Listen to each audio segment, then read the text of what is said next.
안녕하세요. 자, 지금부터 우리 2023년도 세무직 공무원 시험 대비 우리 세법 수험 전략에 대한 안내를 시작하도록 하겠습니다. 예전에는 예전이라 그러면 한 10년 전? 그 정도쯤에는 우리 이제 학원에서 막 홍보도 하고 사은품도 주고 무슨 경품도 걸고 해가지고 설명회들을 굉장히 크게 했죠. 그래서 수백 명씩 모아놓고서 이제 선생님들 다 나와가지고서는 세무직과 관련된 수험 공부 방법이라든지 과목별 설명이라든지 그런 것들을 이제 설명회를 통해서 굉장히 대대적으로 했는데, 지금 시대도 변하고 지금 상황도 코로나 때문에 모이는 것도 좀 불편하고 그렇기 때문에 어떻게 이제 과목이라든지 여러분들이 새로운 공부를 시작하는 그 첫 단추에 대한 설명이 조금 이렇게 스튜디오에 혼자 서가지고 설명을 하는 이제 그런 시대가 됐네요.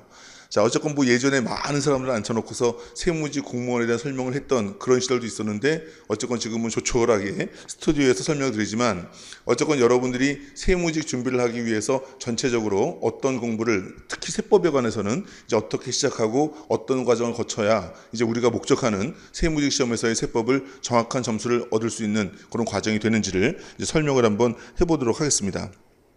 자, 어쨌건 우리가 이야기할 것은 두 가지인데요. 첫 번째는 2023년도 시험 대비 우리 세법에 대한 이제 수험 전략, 커리큘럼이고요. 그 두 번째는 이 세법이라는 과목이 여러분들도 잘 알겠지만은 굉장히 어려워요. 어렵기 때문에 그냥 무작정 공부를 하면 되는 것이 아니라 나름대로의 학습 방법과 학습의 메커니즘을 좀 가져야 되는데, 세법을 어떤 식으로 접근해서 공부를 해야 될지 이제 그런 부분에 대해서 두 가지를 얘기하도록 하겠습니다. 자, 일단 세무직 수험 전략 커리큘럼인데요. 첫 번째는 2023년도 내년 대비 국가직 9급 시험 4월에 있죠. 그래서 수험 전략에 대해서 커리큘럼 설명드리고, 자, 두 번째는 이제 내년에 국가직 시험 끝나자마자 이제 6월경에 이제 지방직 9급 이제 시험을 보게 되는데, 이제 그와 관련된 커리큘럼이 어떻게 이어지는지 말씀드리고요.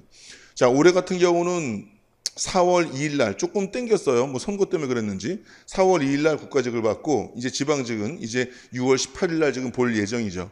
그래서 한 두 달 조금 넘는 그런 텀을 가진 이제 그런 기간이기 때문에 이 기간들을 어떻게 좀 효율적으로 공략하느냐, 이제 그 얘기도 말씀드릴 것이고, 그리고 이제 국가직 7급 같은 경우는 이제 작년부터 시험 제도가 변경돼서 이제 한국사 국어영어 다 빠지고 이제 전국 과목 필셋에다가 전국 과목 4과목을 2차 시험으로 이제 시행하는 그런 제도로 바뀌었는데, 문항수도 이제 25문항이 됐죠.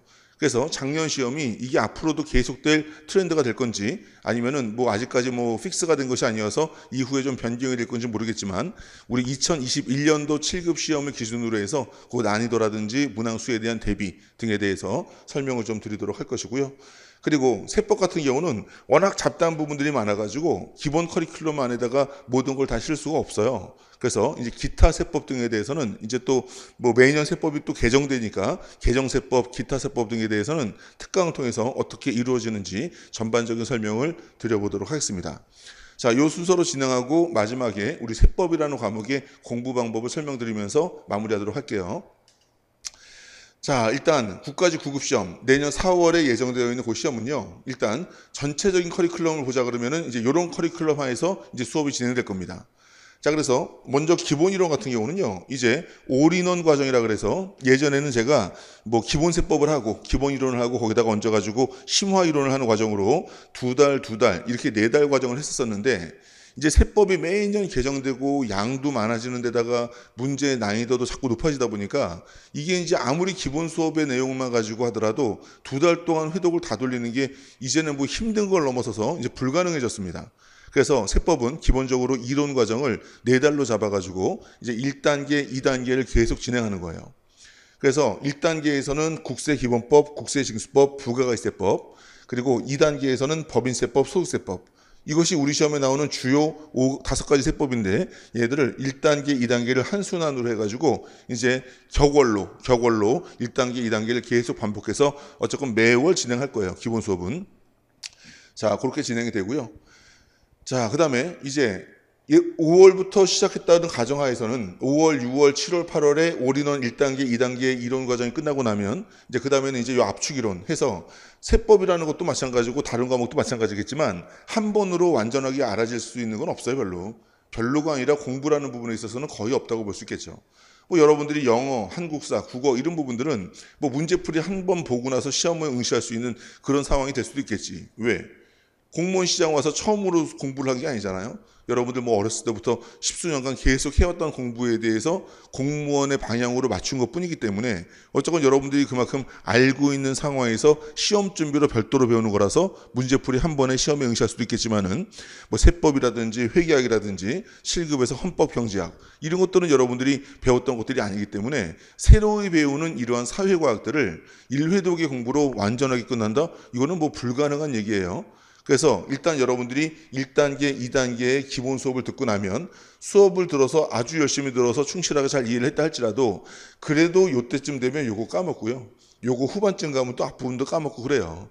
그 잊어버리는 것들을 계속 반복해야 되기 때문에 일단 그 과정이 끝나고 나면 이제 필다나 뭐 필기 노트에서 다 나왔는데 뭐 설마 다 나오겠어요. 어쨌건 전체적인 이론 내용들을 그냥 압축해서 요약해서 전체 이론들을 한번 회독을 한번 더 돌리는 그런 복습 과정으로서의 요약 과정이고요. 자, 그 요약 과정과 함께 이제 기출 문제가 그동안 우리 시험에 어떻게 출제되었느냐. 기출 문제 분석은 굉장히 중요하죠. 그래서 이제 스피드업 기출 문제를 9월, 10월에 진행합니다. 자, 여기서 스피드업 기출문제라고 이름을 붙인 이유는 뭐냐면 기출문제의 풀 버전은 요 1월달, 2월달에 진행하는 파이널 기출문제. 여기서는 기출문제에 대한 내용 정리부터 모든 기출문제들을 다 풀어봐요. 얘는 20회 강의야. 그러니까 뭐 제가 하는 강의 중에서 제일 강의 시수가 많은 강의가 요 강의예요. 그래서 기출문제 여기서 전체를 다 풀 건데 얘네들은 이제 12월에서 1월 넘어가는 과정에서 세법이 개정이 됩니다. 세법이 개정되는 과정에서 개정 전에 기출문제를 간단하게 이론 공부하고 나서 한번 회독을 통해 가지고 요약 한번 더 보면서 이와 병행해서 그래서 스피드업 기출문제로서 짝수번만 풀 거예요.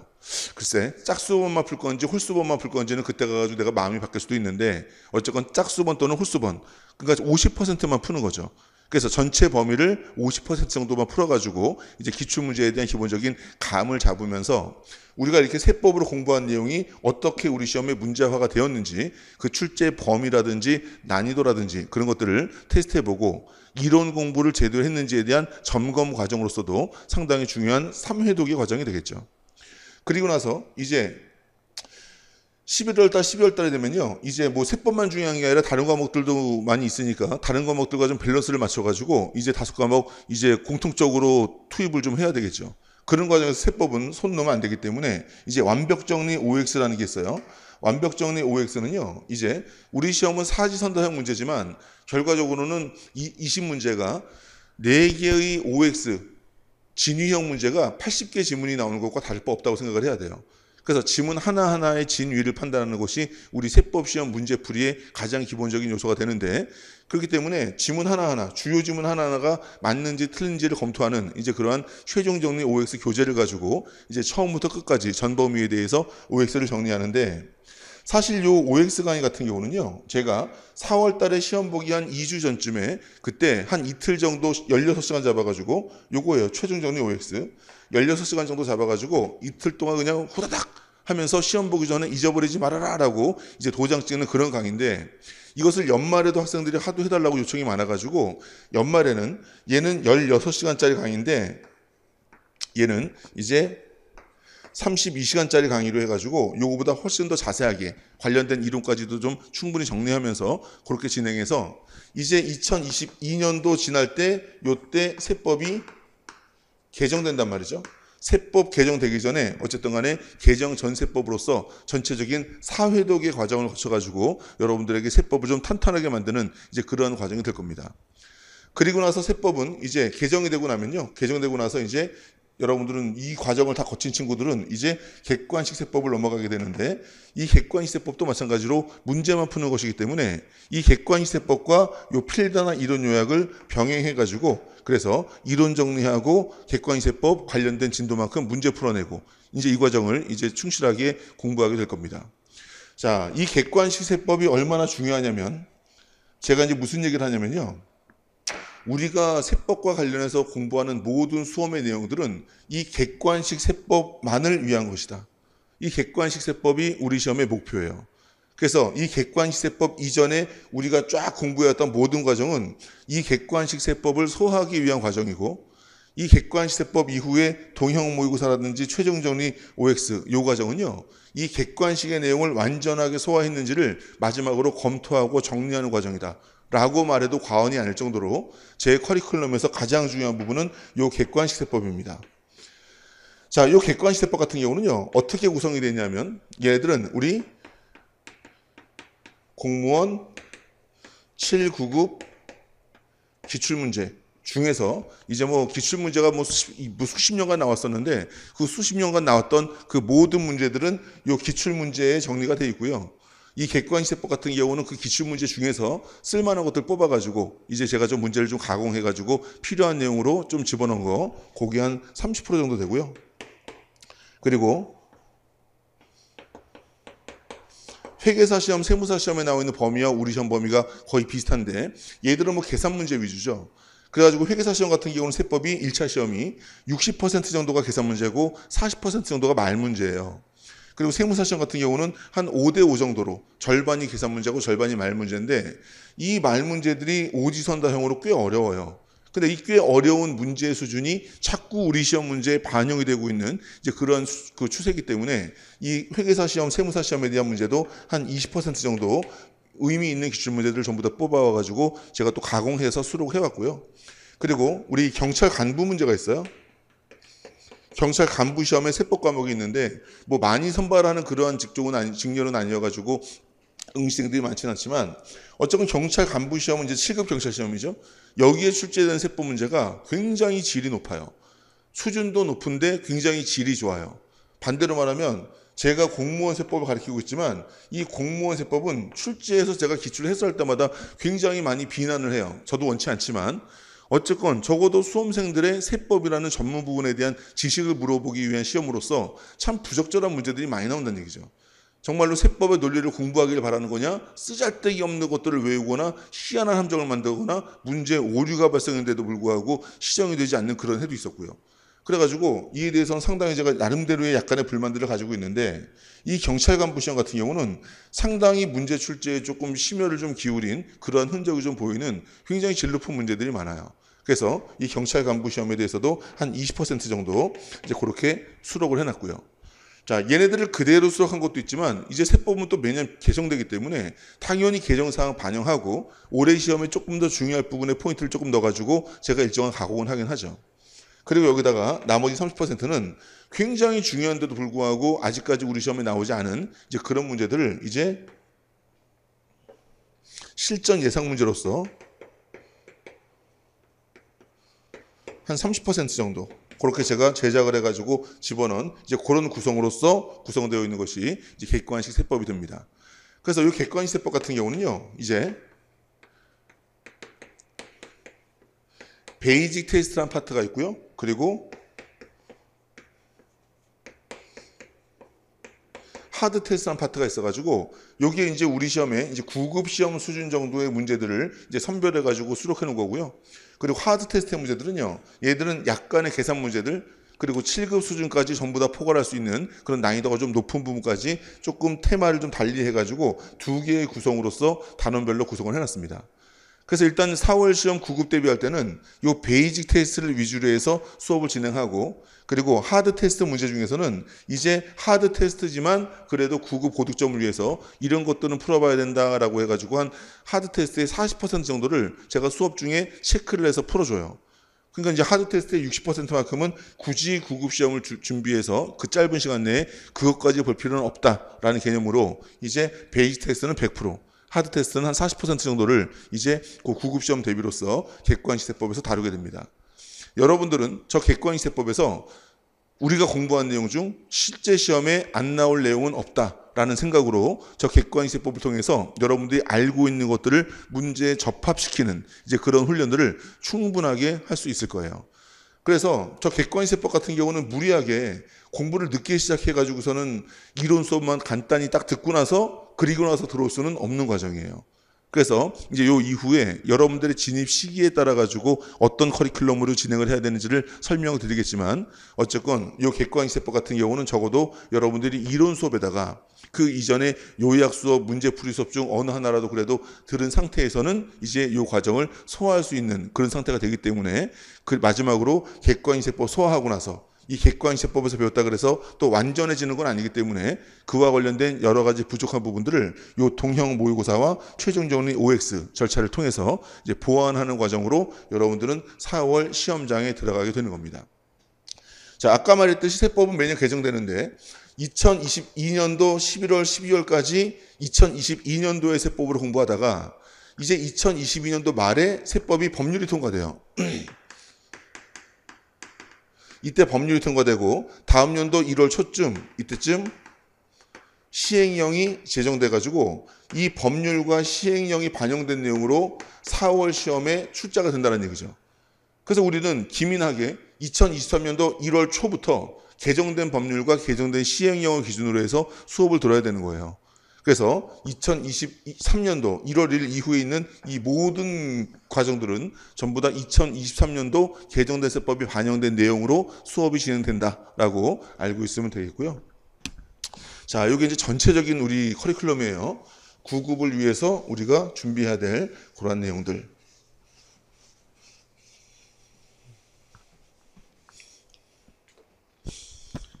자, 그 다음에 자, 상황별 커리큘럼을 한번 제시해 볼게요. 자, 이제 5월 달부터 이제 시험 공부를 준비를 했다면 가장 아름다운, 가장 바람직한 풀 버전의 커리큘럼입니다. 그래서 아까 전체 커리큘럼에서 제가 이어가면서 말씀드렸지만 그 전체 커리큘럼에서 가장 완전한 커리큘럼으로서 한 라인으로 설명을 좀 드리자면 5, 6월에 올인원 1단계, 그리고 7, 8월에 올인원 2단계 해서 일단 기본 이론에 대한 체계를 확실하게 잡고요. 그런데 인류도구로 모든 걸 잡을 수 없다고 그랬죠. 그래서 9월, 10월에 이제 필다나 이론 요약을 통해서 이론 요약된 강의의 진도와 요 스피드업 기출문제 진도는 맞출 겁니다.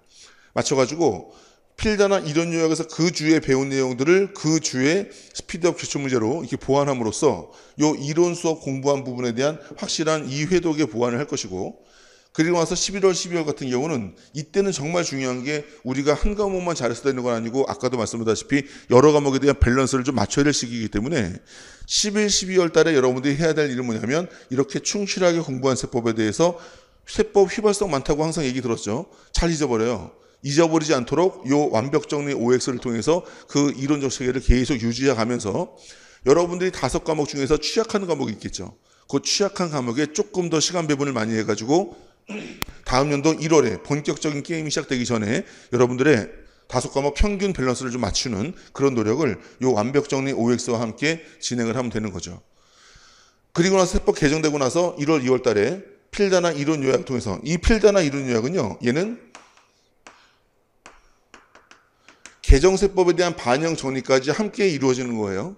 자, 얘와 같은 강의예요. 얘와 같은 강의지만 요 강의는 어떤 것 위주로 이루어질 거냐면 요 필다나 이론 요약 같은 경우는 요 기본 이론 공부한 것에 대한 복습 차원에서 이루어지는 이론 요약 강의라고 한다면 이제 여러분들이 요때까지 공부했던 정확하게 세법에 대한 내용들을 잘 공부하고 나서 그에 대한 내용 정리에다가 개정세법이 반영된 내용으로서 개정세법 체크하면서 이제는 문제화되는 과정에서는 어떤 이론들이 문제화를 위한 핵심 내용으로서 정리가 되어야 한다라는 부분에 초점을 맞춰가지고 진행을 할 겁니다. 둘 다 이론 요약 강의지만 이론 요약 강의의 포커스가 조금 달라요. 얘는 개정세법에 조금 주안점을 둬가지고 실제 객관식 세법이라는 문제를 풀기 위한 사전 이론 정리 강의로서 문제풀이에 핵심적으로 반영되는 이론들을 조금 속간해가지고 정리할 것이고, 얘는 앞선 기본 이론의 복습 강의이기 때문에 기본적 내용에 충실한 정리가 이루어질 거다, 그런 얘기입니다. 알겠죠? 그래서 뭐 이름도 좀 지어서 바꾸려고 그랬는데 뭐 그냥 똑같은 강의 뭘 바꾸냐 싶어가지고 강의 이름 똑같지만 그 강의가 이루어지는 시점이 다르기 때문에 그에 대한 내용과 포인트를 두는 그 주안점이 좀 다르다라는 거 알아두시고, 그리고 나서 이제 객관식세법이 주요한 포인트이기 때문에 이것을 잘 소화하고 나면 이제 어느 정도 80점 이상의 실력은 갖추게 되는 거예요. 하지만 우리가 세법을 이렇게 열심히 공부하는데 80점 정도 맞아서는 안 되겠죠. 우리는 항상 95점을 목표로 하고 재수 좋으면 한 문제 더 맞춘다를 목표로 해서, 그래서 이제 이 객관식세법에서 쌓아놓은 실력에 대해서 이제 부족한 부분이라든지 보완할 수 있는 부분이라든지 아니면 실수할 수 있는 부분에 대한 체크 등을 이 동형 모의고사와 최종 정리 OX 과정을 통해서 마무리하고 시험장에 들어가게 될 겁니다. 알겠죠? 자, 이게 풀 버전에 이제 가장 대표적인 엘리트 코스가 된 거죠. 그래서 만약에 5월부터 지금 공부를 시작하고 있는 친구들, 4월 달에 국가직 시험 끝나고 시작했든 아니면 요 세법 시장에 처음 진입을 해가지고 5월부터 시작한 친구들은 이제 이러한 커리큘럼을 따르게 되는 거예요. 자, 그런데 이제 두 번째 케이스.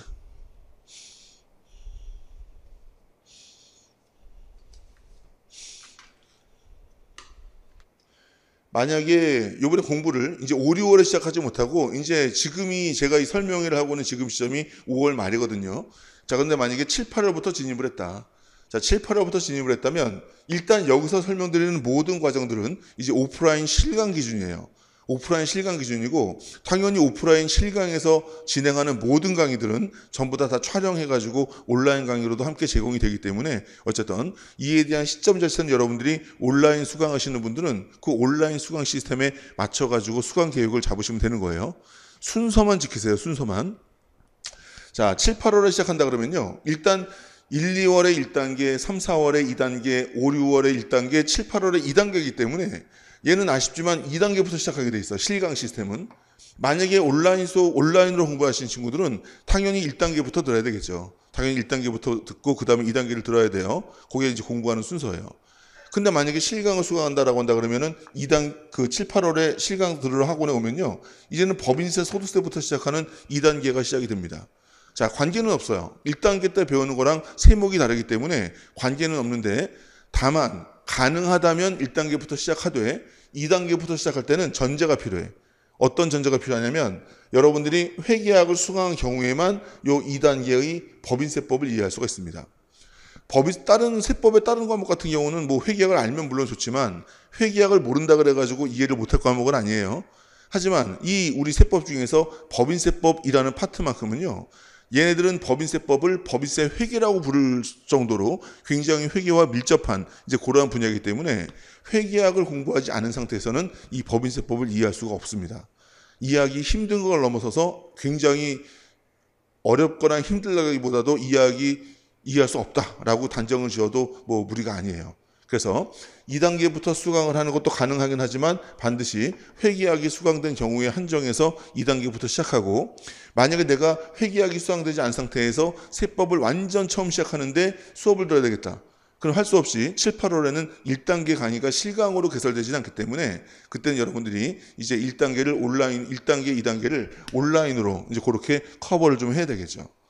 그래서 어쨌든 7월 달에 시작한 사람들은 온라인으로 듣던 실강으로 듣던 간에 7, 8, 9, 10월을 이렇게 올인원 1, 2단계를 거쳐가지고 기본 이론 과정을 마무리한 다음에 그리고 나서 11월, 12월 달에 여기서부터는 똑같죠.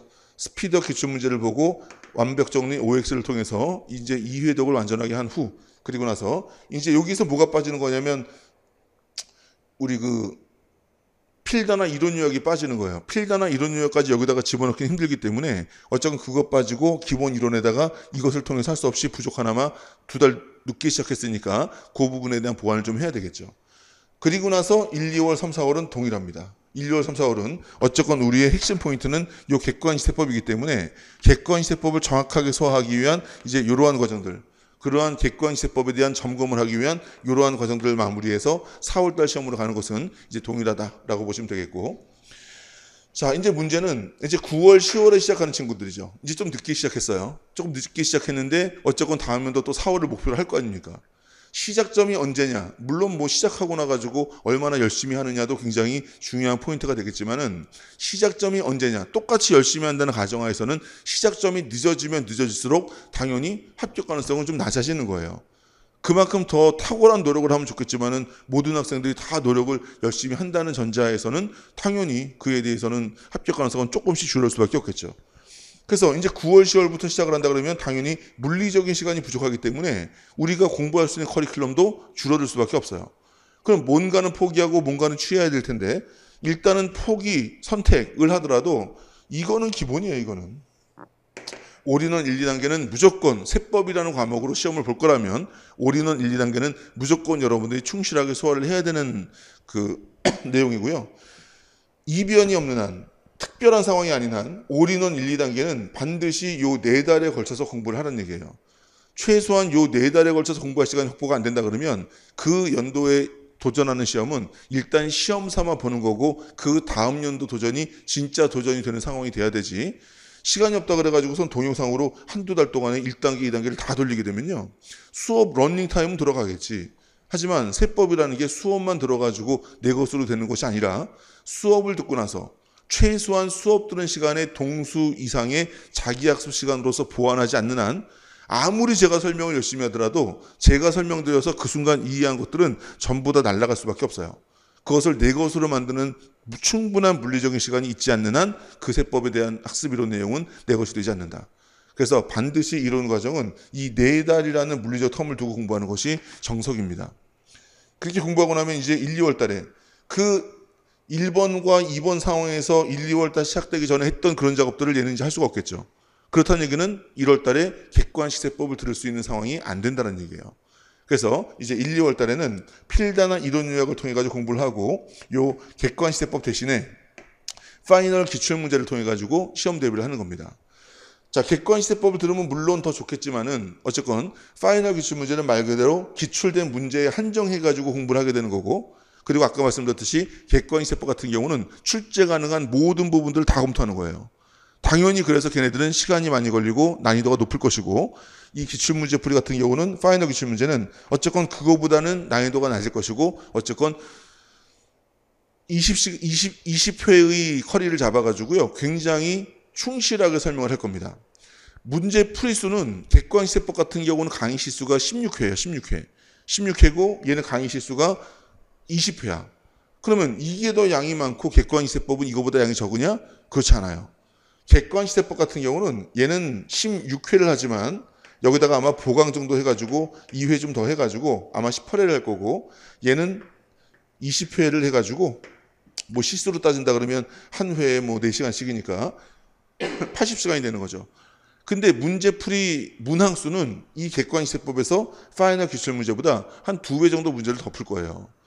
그 얘기 뭐냐면 이거보다 문제도 훨씬 덜 푸는데도 불구하고 왜 얘는 20회냐? 얘는 설명을 많이 할 거란 말이죠.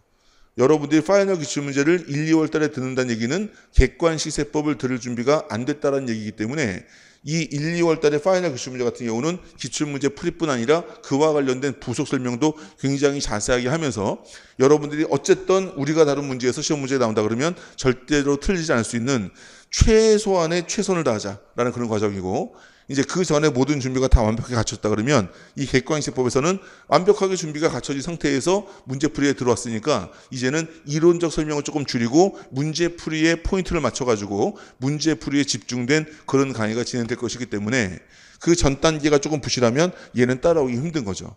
그런 친구들한테 투트랙으로서 이제 이러한 이제 과정을 제시하고 있는 겁니다. 알겠죠? 자, 그리고 나서 3, 4월이 되면 항상 동형 모의고사와 최종전의 OX는 이건 마무리 과정으로 전부 다 공통돼요. 그래서 실전 동형 모의고사에 시간 재놓고 OMR 카드 작성해 보면서 테스팅을 하는 요 과정을 거치지 않으면 실제 내가 알고 있는 문제, 내가 공부한 부분에서 문제가 나오더라도 여러분들이 시험장에서의 상황을 경험해 보지 않고 모의를 해보지 않았기 때문에 내 실력을 충분하게 발휘할 수가 없습니다. 어쨌건 마지막에 3, 4월에 시험 보기 전에는 전 과목에 걸쳐가지고 각 과목별 선생님들이 제시하고 있는 이 동형 모의고사는 반드시 경험해 봐야 돼요. 시간 내에 시간이 부족해가지고 마지막 2문제를 찍는 경험까지. 시간이 부족할 때 나의 멘탈과 나의 마인드가 어떻게 변동되는지도 계속 경험해 봐서 실전 시험과 유사한 상황을 가지고 자꾸 그 상황을 가정해보고 연습해야 그래야지 여러분들의 실력을 100% 발휘할 수 있는 겁니다. 그리고 이 최종 정리 OX의 성격은 뭐냐면요. 이 최종 정리 OX의 성격은 여러분들이 이제 기본 이론 공부하고 문제 풀이하고 뭐 이론 요약해서 회독을 늘리고 기출 문제 풀고 객관식 세법 풀면서 자기의 실력이 상승하다 보니까 이제 공부를 좀 어느 정도 하게 된 친구들의 특징이 뭐냐면 쉬운 부분들은 이미 다 안다고 착각을 하면서 이제 자꾸 어렵고 난이도 높고 이제 출제가 가능할 것 같은 효율성을 막 따지기 위해서 자꾸 어려운 부분만 막 공부한다. 근데 막상 시험장 가면요. 우리 시험은 20문제가 출제가 되는데 20문제 중에서 통상 제가 기출 해설을 해온 데이터를 좀 보면 이 중에서 7문제에서 8문제 너무 많나? 6문제에서 7문제까지는요. 하 수준의 문제야. 하 수준의 문제도 극하 수준의 문제예요. 그냥 보자마자 풀라고 선물로 주는 문제들. 그리고 대충 8문제에서 9문제 정도가 중수준의 문제예요. 이 중수준의 문제는 진짜 공부한 친구들만 풀 수 있고 공부를 했다 할지라도 조금 다소 헷갈릴 수 있는 이제 그런 수준의 문제가 되는 거죠. 그리고 이제 나머지 한 3문제에서 4문제 정도의 이제 상수준의 문제가 나오는데 이제 그 해 시험이 좀 쉬웠다라고 하면은 하수준, 중수준에 한 문제씩 더 들어가고 상수준 한 2문제 정도 나오는 거고 그리고 그 해 시험이 되게 어렵다 그러면은 상수준의 문제가 한 4문제 정도 나오는 이제 그런 수준의 문제가 나오겠죠.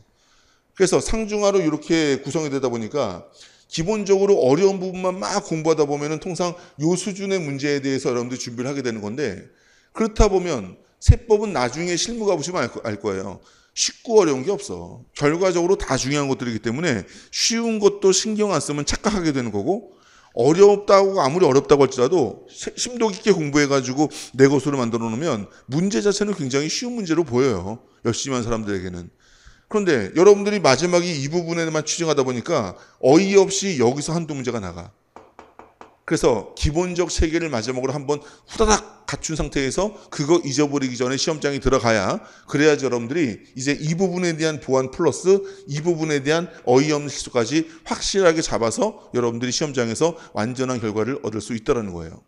그래서 이 최종정리 OX 같은 경우는 굳이 뭐 난이도를 수치할 수는 없겠지만은 난이도가 빵부터 100까지 있다 그러면은 요 위에 20% 정도의 아주 어렵고 복잡한 부분은 최종정리 OX에서는 안 할 거야. 이 부분은 여기서 겁나 다를 거예요. 제 동형 모의고사는 일반적 모의고사보다 조금 어려운 수준도 나오기 때문에 그 부분에서 이런 부분들을 많이 다룰 거예요. 그리고 요 하위 80%에 해당하는 기본적으로 우리가 무조건 단단하게 알아야 되는 그 규정들에 대해서 이제 요 최종 정리 OX에서 16시간 동안 제가 랩을 하면서 막 정리할 거야. 그러면 실제 시험장에서 시험 보고 나온 친구들이 무슨 얘기를 하냐면 최종 정리 OX만 풀고 시험장 들어갈 걸 그랬어요. 이런 말들 되게 많이 해. 최종 정리 OX에서 제가 막 떠든 제 이상한 액센트를 가지고 막 떠들면서 강조한 내용들이 음성 지정이 된다는 거지. 시험장 가면. 그래서 최종 정리 OX에서 뭐 다 나왔어요. 뭐 이런 식으로 있는데 다 안 나왔어요. 그리고 이것만 공부해서 되는 게 아니라 이걸 공부해가지고 이 공부의 내용이 시험장에서 효과를 발휘한 이유가 뭐겠어. 그 전 과정은 열심히 했으니까 이것이 쏙쏙 내 것이 된 거죠. 그래서 어쨌건 공부를 열심히 한 상태에서 시험 점수의 완전성을 기하기 위해서는 굉장히 효율적인 그리고 굉장히 필요한 그러한 과정이다라고 생각하시면 되는 겁니다. 게다가 투입 시간도 상당히 짧고 그래서 마무리로 이 도형 모의고사와 최종적인 OX는 각각 그러한 의미를 가지고 여러분들이 시험 전에 꼭 거쳐야 될 이제 그런 과정이다라고 생각하시면서 이 두 가지는 어쨌건 시간이 많이 투입된 건 아니기 때문에 마지막에 반드시 마무리 과정으로 거쳐야 된다라고 생각을 하시면 될 거예요.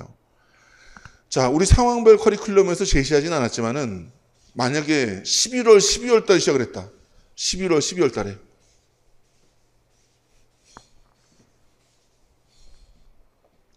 11월, 12월 달에 만약에 시작을 했어. 이때까지 공부 안 하다가 갑자기 이때부터 시작을 했어. 그러면은 일단 이 사람이 만약에 한국사, 국어, 영어를 무지하게 잘해. 한국사, 국어, 영어를 무지하게 잘해가지고 영어 같은 경우는 막 외국 살다 와가지고서는 그냥 지금 당장 시험을 봐도 95점이야.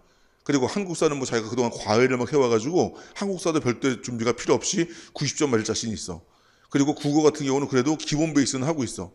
그 상태라 그러면 이제 세법과 회계는 한 6, 70점 정도를 목표로 해가지고 난 시험 볼 수 있다. 뭐 이런 경우도 있을 것이고. 그렇다 그러면 어쨌건 간에 뭐 11월, 12월 달에 올인원 1단계 플러스 2단계를 이제 온라인으로 막 열심히 들어야 되겠죠. 온라인으로 열심히 듣고 그 다음에 1, 2월 달에 개정된 세법을 기준으로 그때 공부한 내용에 대한 이론 요약하고 당연히 객관식은 못해요. 파이널 기출문제 풀이를 한 다음에 또 이 과정은 어차피 결과적으로 동일하다. 그래가지고 뭐 다른 과목의 점수가 높을 것으로 예상이 된다면 요 4월 시험의 합격 가능성을 조금 예상해 볼 수는 있겠죠. 하지만 그렇지 않고 제로 베이스에서 공무원 시험을 11월, 12월부터 시작한다. 그러면 일단 4월 시험은 테스팅이라고 봐야 돼요. 11월, 12월 달에 들어와가지고서는 6개월 남짓 5개월 반 공부하고 나가지고서는 시험을 보게 되는데 5개월 반 공부해가지고 본 그 시험에서 붙으면은 내 평생 공직으로서의 직장이 얻어진다는 게 상식적으로 말이 됩니까? 그 정도로 가치 없는 자격이 아니에요. 이 시험은. 그렇기 때문에 어쨌건 만약에 여러분들이 지금 요 11월, 12월 때 수험 준비를 시작하는 과정에서 지금 요 동영상을 보고 있다면 일단 요 4월 시험은 여러분들의 1단계 플랜 A로서의 1단계 여러분들의 테스팅이라고 봐야 되겠고요. 이 테스팅은 기적처럼 붙으면 정말 좋겠지만은 기적처럼 붙을 가능성을 가지고 준비를 하게 되면 그 다음에 어떻게 할 건데? 그 다음에 또 여러분들 또 고민할 거 아니야. 공부 더 할까 말까 어떻게 할까?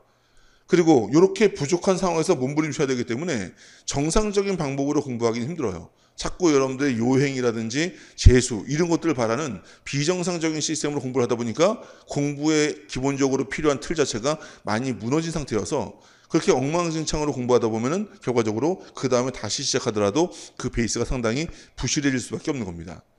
그래서 공부를 늦게 시작해서 합격 가능성이 좀 떨어지는 그런 친구들이 시작할 때부터 떨어질 시험 준비하니까 의욕이 좀 떨어지잖아요. 그래서 제가 그 친구들한테 하는 두 가지 얘기가 있어요. 첫 번째 얘기는 뭐냐면 여기다가 쓸까?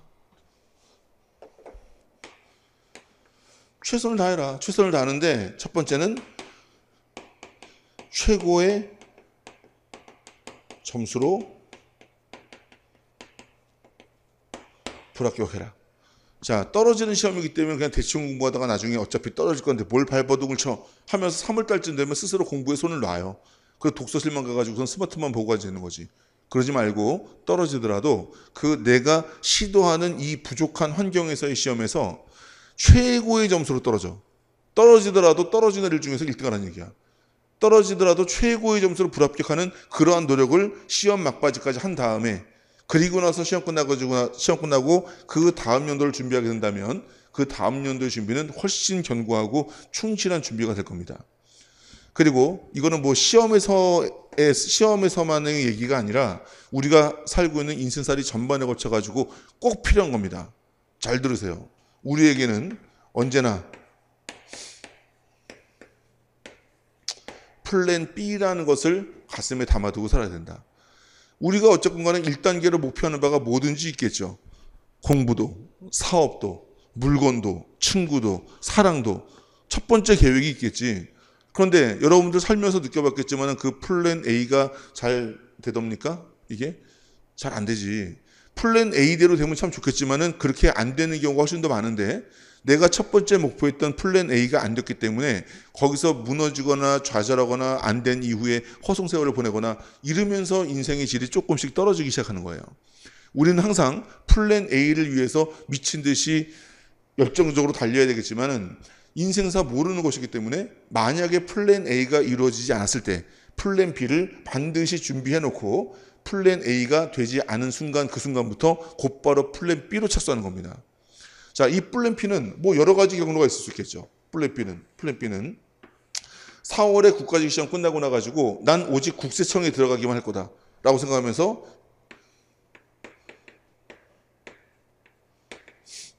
2024년도 국가직 9급을 이제 곧바로 들어가서 공부하는 거.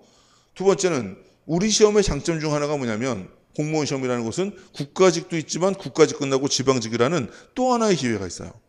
다른 자격시험 같은 경우는 1년에 한 번밖에 시험이 없어가지고 그 시험 물 먹고 나면 또 1년을 기다려야 되는데 우리는 어쨌건 고맙게도 국가직 시험 이런저런 요소의 부족으로 실패를 했을 때 2개월 조금 넘는 기간 동안에 또 한 번의 기회가 주어진단 말이지. 그 또 한 번의 기회는 4과목은 동일한 상태에서 한 과목만 국세에서 지방세로 바뀌어지는 거예요. 그렇다 보니까 우리가 충분히 두 달 반 정도의 기간 동안에 우리에게 주어진 소중한 두 번째 기회를 또 얻기 위해서 노력할 수 있다는 거지.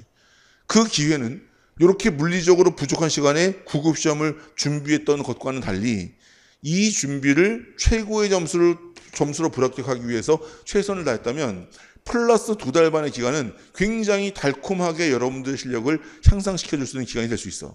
그래서 이 두 번째는 이제 2023년도 지방직 9급으로 넘어가는 이제 그런 준비로서 플랜 B를 세워놓을 수도 있고요. 그리고 어차피 국가직 9급을 공부해놨기 때문에 떨어졌긴 하지만 이제부터 4월 시험 끝나고 나면 이제 7월쯤에 7급 시험이 있어요. 7월 달에 7급 시험을 보면은 7월 달에 이제 피스를 보거든. 이제 이때부터 세법과 회계는 공부해놨기 때문에 전공 과목 헌법과 경제학 덧붙여가지고 여기서 7급으로 또 전환할 수도 있습니다. 그래서 7월 달에 피셋 보고 나가지고 10월 달에 이제 전국 과목 보기 때문에 그동안 공부했던 최고의 점수를 불합격할 수 있는 그러한 노력을 해왔기 때문에 이때부터 이제 두세 달 정도 피셋 준비하고 피셋 합격한다면 전국 과목 준비해가지고 이제 10월 달 2차 시험으로 넘어가는 그런 준비를 이때부터 할 수 있는 거죠. 그러면 2023년도 7급이 저 상태에서 준비해가지고 되기는 힘들 수 있어요. 하지만 이 시도를 한번 이렇게 해놓으면 이제 그 다음에 요 시도 이후에 이제 2024년도 국가직 9급이 이제 플랜 C로 넘어가겠지. 그러면 플랜 C로 넘어간 다음에 2024년도 국가직 9급 이제는 붙는 거야. 그거 붙고 나서 뭐 할 수 있어? 전년도에 7급 준비를 해봤기 때문에 이제 9급 시험 잘 붙고 나서도 저기서부터 7급 준비해가지고 9급, 7급 이관왕을 할 수 있다는 얘기죠. 자, 이따가 7급 쿼리에서 말씀드리겠지만 7급은요. 현재 우리 국세청 조직 같은 경우는 다른 공무원 공직사회보다는 조금 더 진급이 좀 늦어요. 그래가지고 9급으로 입사해가지고 7급으로 가는 시간이 평균적으로 뭐 지방국세청이라든지 국세청에 소속된 업무를 일정 기간 하지 않는 한 일반적으로 세무서에서만 근무를 계속 한다고 가정하면 한 11년 정도가 걸려요. 11년 정도. 11년 정도가 걸리는 기간을 여러분들이 이 플랜 B, C 등을 통해 가지고 7급도 여러분들 계획에 섞어 놓는다면 여러분들의 인생을 11년 앞당길 수 있는 거야. 충분히 가치 있는 도전이 되겠죠. 하지만 예전 같은 경우는 그래가지고 9급과 7급을 같이 준비해서 먼저 9급 보고 그 다음에 7급 보는 게 트렌드였어. 왜냐하면 그때는 7급도 9급과 똑같은 상황에서 영어만 빠진 상황이었기 때문에 그렇죠. 영어 빠지고 경제학 한법 들어가는 거지. 근데 지금은 아예 피셋이라는 것이 들어오고 한국사 국어 영어는 보지도 않으면서 그냥 토익 가지고 영어는 패스시키고 헌법, 경제학, 세법, 회계 요 네 과목을 25문제로 풀어내는 이제 그러한 과정으로 진행이 되기 때문에 이제는 9급과 7급을 동시에 병행하는 건 힘들어요. 그렇기 때문에 우리는 9급이라는 기본 베이스를 깔아놓고 9급 시험이 끝난 다음부터 이제 피셋 준비해가지고 7급의 전공을 준비할 수 있는 이제 그런 커리큘럼의 플랜 C 정도를 만들어줄 수 있다. 그래서 어쨌건 여러분들은 지금 만약에 11월, 12월에 시작한 사람들도 이러한 과정의 어떤 이어짐이 가능하기 때문에 반드시 공부를 시작하고 나가지고서 야 역시 물리적으로 역부족이구나 하면서 3, 4월에 해이해져가지고 흐트러진 상태에서 시험 끝난 다음에 다시 준비해야지 하고 너 저 때 놀고 자빠져 있으면 그 다음에 저 시험 끝나고 나가지고 다시 자리 잡고 맘먹고 공부 시작하는 건 굉장히 힘듭니다.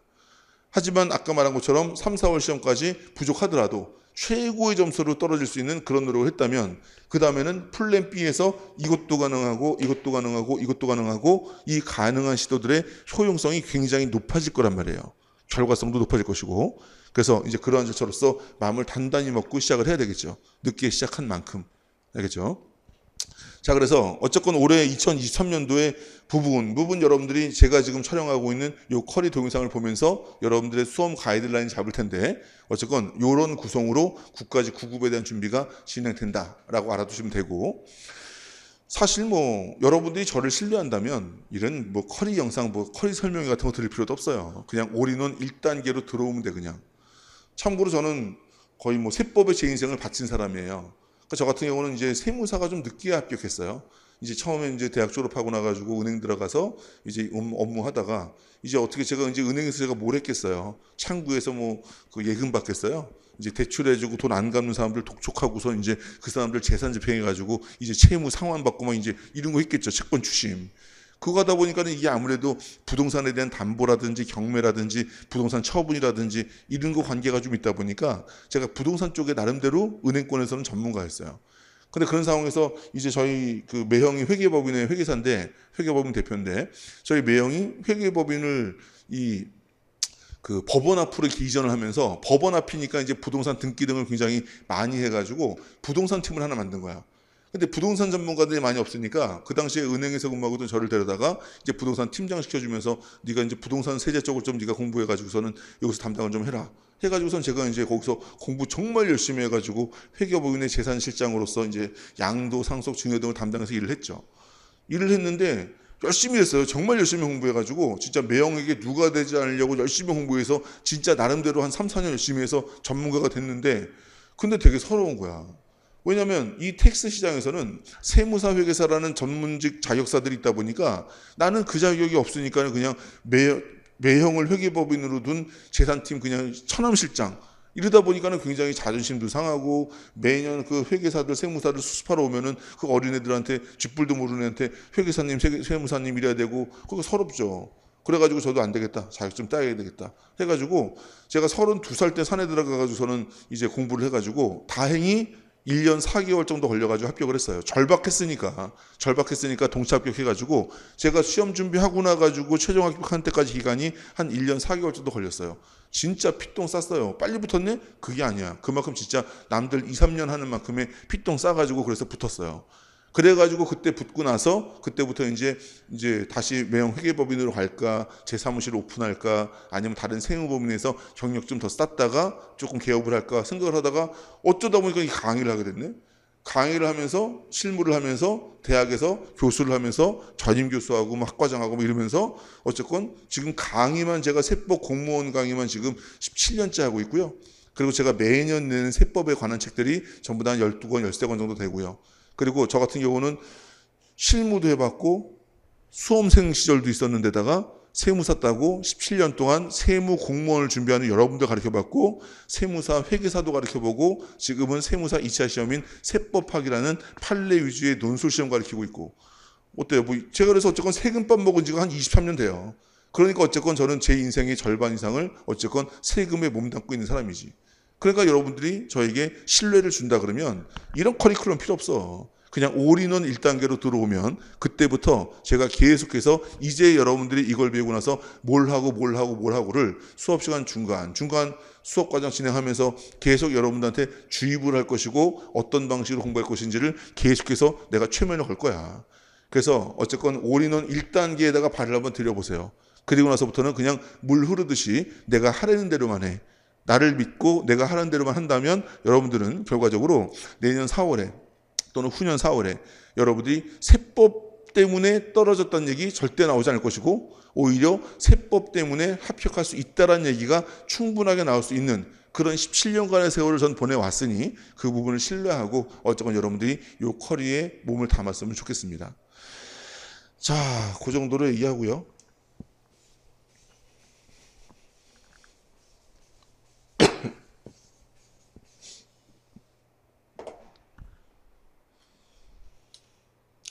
자, 그다음에 이제 국가직 구급시험 4월에 끝나고 나면요. 한 2달 반 정도 텀을 가지고 이제 6월 달에 이제 지방직 구급이 이제 시행되죠. 예전에는 지방직 시험하고 서울시 시험하고 다른 날 보고 문제도 달랐었는데 지금 뭐 같은 문제 같은 날에 시험을 보기 때문에 여러분들 자기 지역에 응시할 건지 서울시에 응시할 건지 이제 이 부분을 판단해 가지고 어쨌건 뭐 6월 중순쯤 6월 하순쯤 그때 시행되는 이 지방직 시험에 응시하면 됩니다. 자, 그런데 이 세무직이라는 게 참 독특한 게 다른 직렬 같은 경우는 국가직 과목과 지방직 과목이 동일해요. 그래서 국가직 때 공부한 것도 그냥 문제풀이 모의고사 보면서 한 번 더 복습하면 되는 건데 이 우리 국가직 구급 같은 경우는 국세라는 것을 공부하는데 이 지방직 시험 같은 경우는 지방세라는 걸 공부해요. 그래서 이것이 국세고 이것이 지방세라 그러면요. 얘네들은 다른 분야라는 거예요. 그래서 국세라는 것은 뭐 여러분들 잘 알고 있는 소득세, 부가가세, 법인세 뭐 이런 것들 말하는 거고 이 지방세라는 것은 많이 들어봤죠. 부동산 같은 것들 취득하게 되면 취득세, 부동산 같은 것들 보유하고 있으면 재산세, 뭐 등록한다 그러면 등록면허세, 무슨 뭐 지방소득세, 뭐 레저세, 자동차세, 뭐 지방교육세 뭐 이런 것들이 지방세예요. 그래서 국세는 총 13가지 세목이 있고 지방세는 총 11가지 세목이 있단 말이죠. 그래서 이 세목들이 완전히 다른 것들이에요. 그래서 별도의 공부를 해야 되는 겁니다. 그런데 이 국세 같은 경우는 이제 우리 시험 과목 중에 하나인 국세기본법, 국세징수법이라는 이러한 13가지 세목을 부과하거나 징수하기 위해서 규정하고 있는 그런 종합설명서 같은 법률이 있어요. 근데 지방세도 마찬가지로 지방세 기본법과 지방세 징수법이라는 지방세를 부과하고 징수하기 위한 종합설명서 같은 그러한 법이 있단 말이죠. 이 법에서 지방세 같은 경우는 출제가 한 8문제에서 9문제 정도 나오게 되는데 이것이 국세의 내용과 거의 비슷해. 이것이 국세의 내용과 거의 비슷하고 그리고 얘는 13가지 세목이 얘는 11가지 세목이라서 비슷한 것처럼 보이지만 이 13가지 세목의 공부량이 100이라 그러면 이 11가지 세목의 공부량은 한 30도 안 돼. 그러니 어때요? 지방세라는 국세와는 다른 부분들을 2달 반 정도 남짓되는 기간 동안에 세로에 공부해야 되지만 그중 8문제, 9문제, 한 40% 이상 되는 부분이 국세 공부로서 거의 어렵지 않게 이어갈 수 있는 유사 부분이고 나머지 60%도 국세 13가지 세목과는 비교도 안 될 정도로 작은 분량, 한 30%도 안 되는 그런 작은 분량이기 때문에 얘네 같은 경우는 일단 기본 이론 8회 공부하고 객관식 지방세법 요거 6회예요. 6일 공부하고 동영 모의고사 2일 동안 4회분의 모의고사를 볼 거예요. 그리고 8시간 동안의 최종정리 OX 저 과정만 잘 거쳐가지고 여러분들이 복습 충실하게 하시면 그 짧은 기간에 저 커리큘럼 5주 진행됩니다. 여러분들에게 한 10주 정도의 지방직 준비할 시간이 생긴다 그러면 저는 우리나라의 모든 강사들 중에서 지방직 커리큘럼을 제일 많이 제일 빨리 끝낸 사람이에요. 국가직 끝내자마자 다음 주부터 시작해가지고서는 그냥 연강으로 강행군을 펼쳐가지고 어쨌건 빨리 5주 내로 끝내버려요. 그래야 여러분들이 남은 5주 동안에 이 나름대로 생소할 수 있는 지방세법을 충분히 자기 공부를 해가지고 시험장에 들어갈 수 있는 시간이 되기 때문에 저 과정을 2달씩 공부하게 되면 과정이 끝나자마자 곧바로 시험 보는데 앞선 부분 다 까먹어버리고 복습도 제대로 하지 못한 상태에서 시험장 가기 때문에 저는 이 과정을 5주에 끝내버립니다. 5주에 끝내버리고 여러분들은 남은 4, 5주 정도 요 끝낸 내용들에 대한 복습 철저하게 내 것으로 만들고 나서 시험을 보게 되면 얘는 그냥 90점, 95점이야. 물론 시험이 뭐 굉장히 어렵고 아주 그냥 그 폭탄 문제로 막 나오고 막 아주 그냥 진상 문제들이 나와가지고서는 뭐 좀 성적이 떨어질 수도 있겠죠. 하지만 그렇게 떨어졌을 때 뭐 나만 떨어지는 건가? 보편적으로 다 떨어지는 것이기 때문에 기본적 수준의 지방직 문제가 나온다 그러면 저 과정 거치고 나면 그냥 어렵지 않게 2달 반 동안 90점, 95점은 충분히 맞을 수 있는 이제 그런 과목이다라고 생각을 하면 되는 거예요. 이게 지방세법에 대한 지방직 전환 시에 국세에서 지방세로 넘어가는 이제 그런 과정이다라고 생각하시면 되겠습니다. 자, 그런데 제가 올해까지는 이것만 했어요. 왜냐하면 이제 우리 지방직을 응시하는 학생들의 90% 이상이 전부 다 국가직 시험을 준비한 사람들이야. 전부 다 국가직 시험을 준비한 사람들이기 때문에 이 지방세와 국세가 거의 유사한 이 부분에 대해서는 다 알고 있단 말이지. 근데 마치 이 부분을 처음 배우는 것처럼 또 ABCD부터 시작하게 되면은 그때는 이 짧은 기간 동안에 불필요하게 알고 있는 것들을 계속 전달해야 되는 그런 비효율이 발생하기 때문에 이 국가직 응시자들이다라는 가정하에 기본 이론 총 8회 가지고 국세와 지방세와 똑같은 것은 뺀 국세와 지방세와 다른 부분들을 위주로 해가지고 이제 수업을 진행을 해가지고 어쨌건 국세 공부한 친구들은 어렵지 않게 이 짧은 기간 내에 그렇게 좋은 성적을 얻을 수 있었던 거죠. 자, 그런데 이제 학생들 중에는 국가직은 준비하지 않고 지방직만 준비한 친구들이 있어요. 그리고 우리 관세직 같은 경우는 국가직만 있지 지방직이 없기 때문에 관세직 준비한 친구들은 같은 세금이기 때문에 이제 지방직은 지방 세무직으로 응시를 하게 된단 말이죠.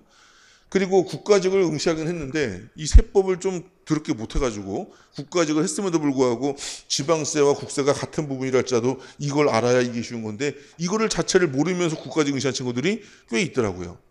그래가지고 제가 내년부터는 올해까지는 그냥 국가직 응시자를 기준으로 이 부분만 해서 만약에 국세기본법, 국세징수법 부분이 약하다 그러면 그 부분을 별도로 공부하고 와라 라고 했었었는데 그런 부분들도 뭐 여러분들한테 부담을 좀 주는 것 같아가지고 내년에는 투트랙으로 할 거예요.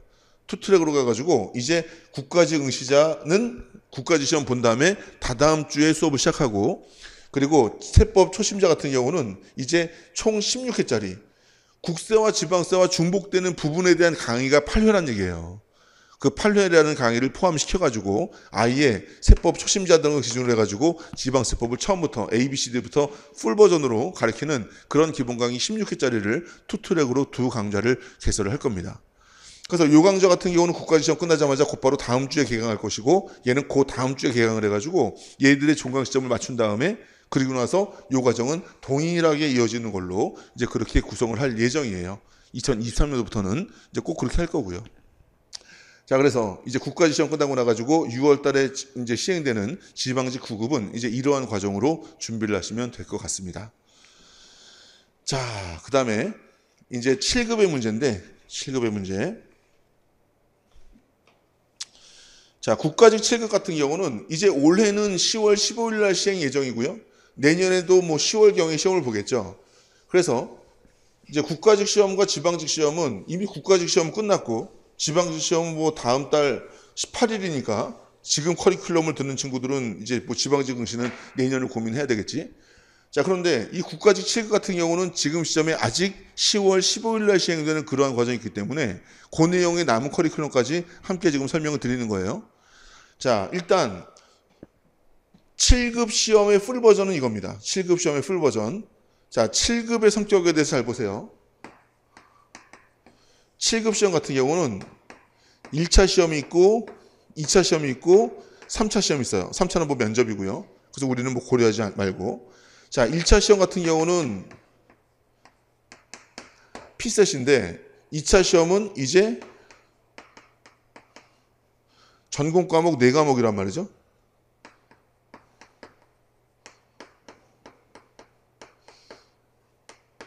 그런데 아까도 얘기했듯이 7급은 국세청 같은 경우는 9급으로 입사해가지고 평균 11년이 걸리는 그런 시간이 필요한 이제 그런 급수입니다. 그럼 여러분들이 9급 시험 준비를 하고 나서 국세청에 들어가게 되면은 11년이 지나야 7급이 되는 것을 시험 한 방으로써 그 시간을 줄일 수 있는 그런 시험이 이게 쉽겠어요? 어렵겠지.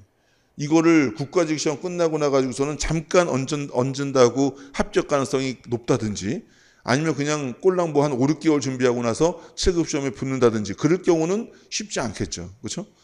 그러니까 여러분들은 7급이라는 그 상당히 높은 수준에 도전할 때는 당연히 그 수준에 걸맞는 물리적인 시간과 준비를 하고 이제 시도를 해야 되는 거예요. 그래서 제가 생각할 때 가장 적절한 7급 시험에 대한 대비는 그 전년도 9, 10월부터 준비하는 것이 일단 최소한 제일 타당하다. 그래서 9, 10월, 11, 12월 달에 올인원 1, 2단계를 당연히 들어야 되겠죠. 9급 시험과 7급 시험은 원래 기존에는 둘 다 20문제였고 큰 난이도 차이도 없었어요. 오히려 어떤 해에는 9급이 7급보다 더 어렵기도 하고 7급이라는 특수성이 별로 없었어요. 시험 문제가. 그런데 작년에 7급 시험이 개편되고 나가지고 첫 시험을 치르면서 일단 20개의 문제가 25문항으로 바뀌었고요. 그리고 문제의 난이도도 구체적으로 9급과는 차별화를 두겠다라는 의도가 충분히 보이는 굉장히 길어진 지문과 판례가 다소 섞여 있고 문제의 평균적 난이도가 높아진 이제 그런 수준으로 출제가 됐어요. 향후에도 그런 방향성은 계속 유지가 될 거라고 생각이 됩니다. 그러니까 결과적으로 7급에 대한 세법은 9급 플러스 알파라고 보시면 돼요. 그러니까 9급에 관련된 모든 과정들을 다 소화한 다음에 거기다가 7급 과정이 플러스가 되는 이제 그런 과정으로 들어가야 될 텐데 그래서 1, 2월 달, 9월, 10월, 11월, 12월 달에 올인원 1, 2단계를 충실하게 공부를 합니다. 충실하게 공부를 하고 나면요. 요 단계에서는 그냥 이론만 공부하는 건 아니에요. 제가 다이어트 세법이라는 본교재를 가지고 최대한 세법을 빨리 정확히 정리된 내용으로 공부할 수 있는 그런 교재로 강의를 하는데 그 강의에 올해부터 옆에다가 기출문제, 날개 문제를 달았어요. 주요 기출문제들. 그래서 이 이론 공부하면서 그 날개 문제 검토하거나 여러분들이 정리할 거고요.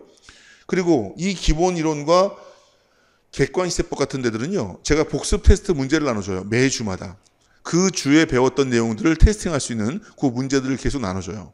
그래서 요 올인원 1, 2단계 이론 과정에서는 OX 문제로 복습 문제를 꾸려가지고 이번 주에 배웠던 것들이 어떻게 문제화되느냐를 계속 보여주고요. 객관시세법 같은 경우는 여러분들이 객관시세법으로 문제를 풀었지만은 그 문제를 내가 풀었다고 아는 게 아니야. 문제를 조금만 변형시키면 여러분들 또 틀려요. 그 문제가 시사하는 규정들을 완전하게 알지 못한다는 얘기지. 그래서 여러분들이 교재를 통해서 수업을 통해서 문제를 풀었다 할지라도 내가 이 문제가 시사하는 규정을 완전히 알았기 때문에 문제가 변형되더라도 난 풀 수 있다라는 확인을 할 수 있어야 돼. 그래서 객관식 세법의 이제 그 복수 테스트는요. 객관식 세법에서 우리가 풀었던 문제들을 변형시킨 풀었던 문제를 한 2개 지문 정도 3개 지문 정도 맞고 틀리고를 바꿔가면서 요소를 조금 달리해가지고 유사 문제 변형을 통해가지고 이 문제는 맞췄는데 요 문제도 맞출 수 있니? 를 물어보는 그런 형식의 복수 테스트가 될 거예요. 그래서 수업 중에 나눠주는 자료만 가지고도 여러분들은 굉장히 큰 문제에 적응이 될 수 있을 겁니다. 그래서 그렇게 공부하고 나서 이제 다음 년도 1, 2월 달에는 이제 필다나 이론 요약을 통해 가지고 파이널 기출문제를 봐요. 얘는 객관식을 보는 게 아니라 일단 파이널 기출문제를 보면서 일단 세법 정리하고 그리고 나서 3, 4월 달에는 9급 동영모의고사 최종전 요구했어요. 9급 과정 그대로 하는 거예요. 객관식만 빼고. 그리고 나서 9급 시험 끝나고 나면은 5, 6월 달에 이제 객관시세법, 요거는 이제 1, 2월 달에 촬영하는 강의이기 때문에 온라인으로 객관시세법을 이제 여러분들이 잊어버리지 않도록 반복하면서 이때 뭐 해야 돼? 7월 달에 피셋 시험이니까 7월 달에 피셋 시험이니까 요 시점에는 피셋 준비에 좀 치중을 해야 되겠죠. 그죠? 요때부터 뭐 피셋 준비를 시작해야 되겠지만은 피셋 준비에 치중을 좀 해야 될 겁니다. 그리고 피셋 시험 끝나고 나면은 이제 8월 달부터는 이제 10월 달에 7급 시험까지는 이제 전국 과목 4과목만을 가지고 열심히 달려야 되겠지. 근데 착각하지 말아야 될 것이 뭐냐면 이 피셋 시험 같은 경우는 올해 같은 경우는 7월 23일 날 보고 2차 시험 같은 경우는 10월 15일 날 봐요. 그렇다 보니까 여러분들이 피셋 1차를 붙어야 2차를 볼 수 있는 거니까 피셋에 올인한다? 피셋에 올인하고 나서 피셋 붙은 것 같으면 그때부터 한 3달도 안 되는 기간 동안에 2차 준비를 하는데 이러면 무조건 떨어져. 그냥 무조건 100% 떨어진다고 보면 돼. 100%. 이거는 뭐 떨어질 가능성이 높은 것도 아니야. 100% 떨어지는 거야. 이 전공 과목 4과목이 피셋 붙은 다음에 3개월 준비해가지고 붙을 수 있는 과목이 아니에요. 그리고 이게 무슨 회계사나 세무사 시험처럼 1차 시험 붙고 나가지고 2차 떨어지더라도 유예 기간이 있어가지고 한 번 피셋 붙은 걸로 내년에도 공부할 수 있는 게 아니에요. 피셋 붙고 2차 떨어지면 다음에도 피셋 다시 봐야 되는 거야. 그렇다 보니까 여러분들이 일단 이거부터 붙어야 되니까 이거에 치중하다가 이거 붙고 나서 이거 공부해서 망해버리면 이거 붙은 의미도 없어지는 거예요. 그리고 여러분들이 피셋의 내용을 공부해보다 보면 알겠지만 이게 피셋은요 얼마나 열심히 공부하느냐도 중요한데 내가 지난 세월을 어떻게 살았느냐도 굉장히 중요해. 그래가지고 피셋 같은 경우는 열심히 한다 그래가지고 꼭 통과할 수 있는 것도 아니고 좀 덜 열심히 한다 그래가지고 반드시 떨어지는 것도 아닌 약간 이상한 시험이야. 그러니까 적성 능력 검사죠, 이거. 그래서 여러분들은 어떻게 공부하기를 저는 추천하냐면 일단 우리의 시험은 5과목이라고 생각을 해요. 1차가 피셋이라 그래가지고 1차를 피셋에 치중하는 게 아니야. 그냥 피셋을 포함한 전국 과목 4과목, 요 5과목을 쭉 공부하는 거야. 쭉 공부해서 7월 달까지 이 5과목 가지고 공부하다가 7월 달에 피셋 시험 끝나가지고 피셋 통과하고 나면 그때부터는 뭐 하는 거야? 이때부터는 이제 4과목에 치중을 해가지고 남은 3개월 남짓한 기간을 공부하는 거예요. 그러니까는 1차가 피셋이라 그래가지고 피셋에 한 7, 80% 비중 두고서 이때는 전국 과목 4과목에 소홀히 하는 준비를 하다가 갑자기 피셋 시험 끝나고 나가지고 이때부터 뭐 4과목에 올인을 하니 뭐니 그러는데 100% 떨어진다 그러면 무조건 전국 과목 4과목이 여러분들의 공부의 주가 돼야 됩니다. 전공 과목 4과목을 열심히 해놓잖아요. 근데 피셋이 떨어졌어. 전공 과목 열심히 안 한 상태에서 피셋은 붙어도 어차피 떨어져. 근데 전공 과목 열심히 한 상태에서 피셋까지 붙어버리잖아요. 그러면은 이제는 2차는 그냥 붙었다라고 생각하면 되는 거예요. 왜냐하면 일반적 학생들이 그렇게 하지 않고 있기 때문에.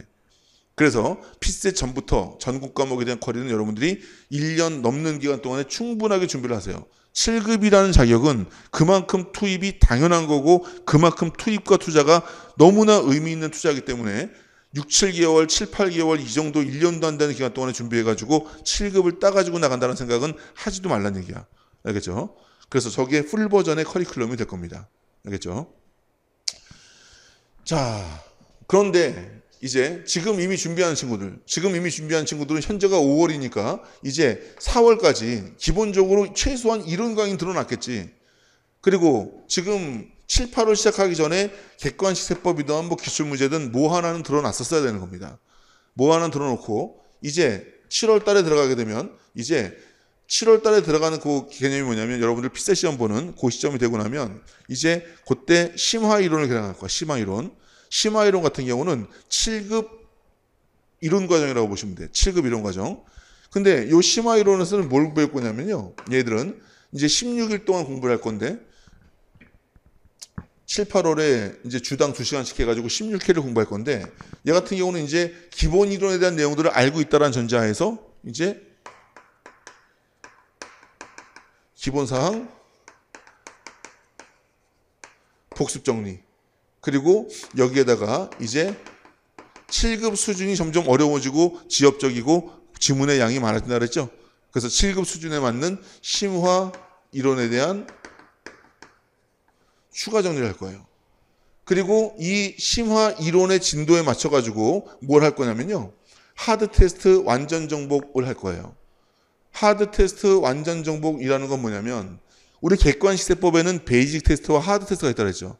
근데 그 베이직 테스트 같은 경우는 9급 시험을 목표로 하는 것이고 하드 테스트는 7급 이상의 범위까지 포괄할 수 있는 어려운 문제라고 했어요. 근데 이제 우리 객관식세법에서 이제 베이직 테스트는 다 마무리가 됐을 거란 말이죠. 하드 테스트 일부하고 그런 상태에서 이제 7급은 심화 이론을 공부하면서 객관식세법 교재의 하드 테스트만 한 문제도 빠짐없이 다 풀어나가는 이제 그런 과정을 7급을 위해서 이제 레벨 업을 해가지고 진행을 할 거예요. 그리고 나서 이제 9월, 10월에는 이제 4개의 전공 과목을 다 병행해야 되는 과정이니까 그 시점에는 이제 7급 동형 모의고사로서 얘네들은 9급 동형 모의고사와 난이도 차이는 크지 않아요.